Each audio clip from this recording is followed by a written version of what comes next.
Welcome to the NHL 23 Presentation Deep Dive. Let's start by talking through the all-new Stanley Cup Celebration.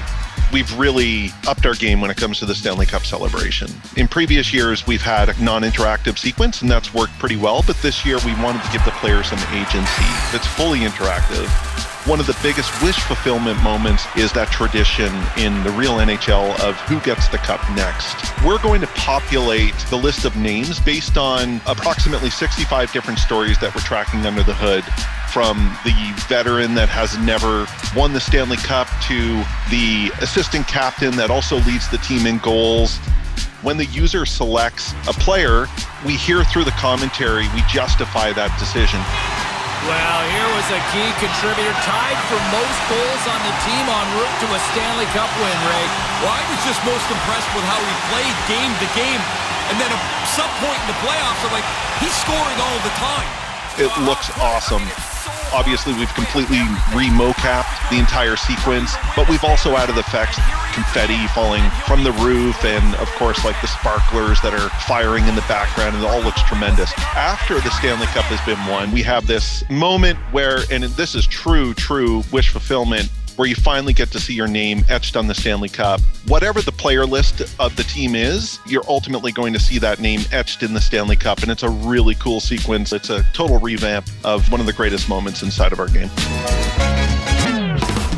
We decided to completely revamp this year. As soon as you score a hat trick goal, we see from a wide shot just a raining down of an incredible amount of hats, but it's so awesome. We were like, let's ship with that. Inside of Eashel World of Chell, we give users the ability to kind of create their own tradition. You can have teddy bears, you can have alien plushies, you can have fish, plastic rats, and roses.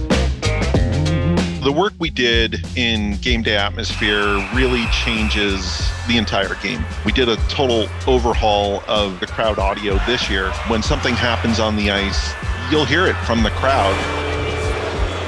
The home team gets a penalty. The home team is going to get on the referee and start booing them. At first, it'll be subtle, but as that penalty differential kind of grows, as do the boos. If you're playing a game where you come back, perhaps you win an OT, you're going to get a completely different animation that is properly representative of how hyped the home team is.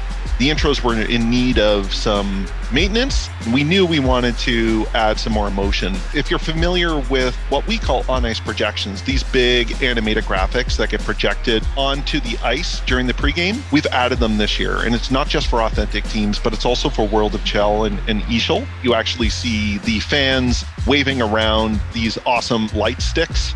And those are also fully customizable inside of World of Chell and Eashel. Users can change their colors, and it really adds to this incredible atmosphere.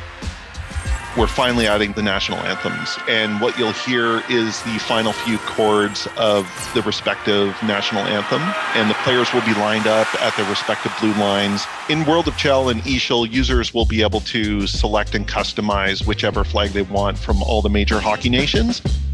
This year, we've gone kind of fully 3D with AR, and we continue using kind of that face-off moment to show the user meaningful stats, but not slow the gameplay down. Really, it's about the leaderboard giving you so many interesting, deep insights. It can show things like top scorers on your team, top hitters, top assists, top points.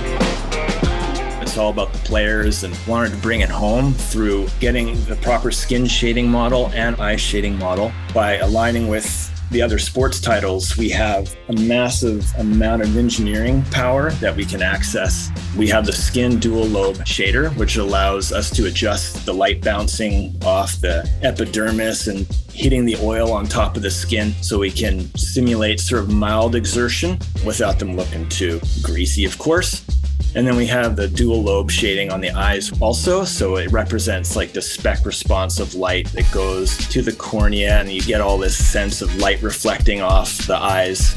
I know people really like metal things. People love shiny things. And this is us pushing our new shading models to the limit. We now have the Vegas Golden Knight helmets, and we have a metal option for recolorable helmets, so users can customize their equipment so they can have metal helmets or metal gloves.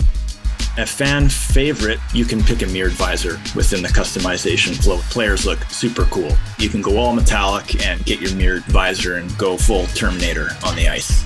We're getting realistic visualizations of equipment and we're bringing them into the game. New unique geometry for goalie gear, player helmets, player skates, and player gloves. We've also done about 200 new vanity items, and we've been updating our generic head pool to represent more diverse ethnic backgrounds. We have a large pool of women being represented, not just in our star heads, but in our generic head pool as well. We have ice resolution upgrades so they really hold up on the 4K televisions, and we also have ice displacement that happens on the ice, so you get this realistic ice buildup that accumulates around the goalie and then around the sides of the boards, skate spray accumulation on boards. We felt that really helped bring out the personality of the ice. Thanks, David and Aaron, for walking us through Presentation. We'll see you again soon with the upcoming Game Modes Deep Dive.